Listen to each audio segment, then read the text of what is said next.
Thank you, Mr. President. I'd like to ask the Minister for Infrastructure when the trial period for a demand-responsive bus service for the North will commence, how long the trial will be for, and whether customer feedback will be included in the evaluation at the end of the trial period.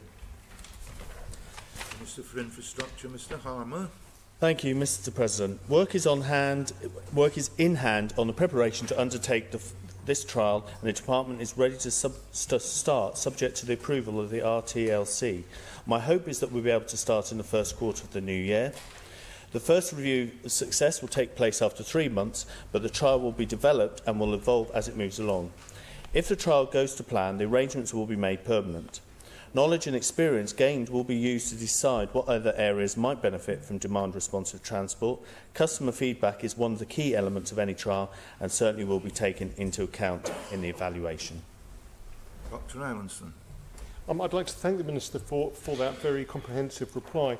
I'm completely supportive of this trial of demand-responsive transport.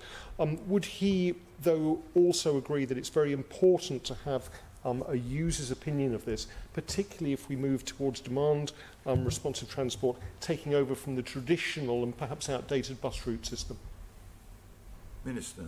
Thank you, Mr. President. Absolutely, particularly because it is demand-responsive and customer demand-responsive, if you like. That's absolutely, the user or the customer is absolutely vital as part of that process. Mr. Speaker. Thank you, Mr. President. This matter was first floated before the last general election, and here we are sort of 12 months later, and the trial hasn't yet started. Can the Minister give us some indications of some of the issues that have been getting in the way of it actually starting? Minister.